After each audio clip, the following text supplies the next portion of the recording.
Todo este es el Valle de la Luna entonces. Todo esto es en realidad la Cordillera de la Sal. La Cordillera de la Sal. Cada uno de los nombres se lo dan para hacer turismo y cobrarte una entrada. Mira este lugar hermoso, hermano. Mira, con un arcoíris allá. Wow. Era mar, se dice que era aquí, mira, por eso que se llama el Valle de la Sal.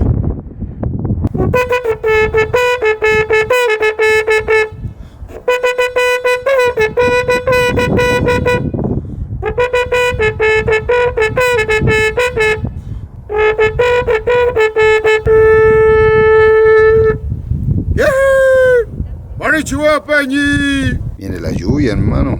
Está media volada lluvia hoy día. El sonido de la trotruca, ¿qué te pareció? Maravilloso. No, por eso digo, estaba justo mirando y estábamos hablando y de repente. ¡Ay, por Dios!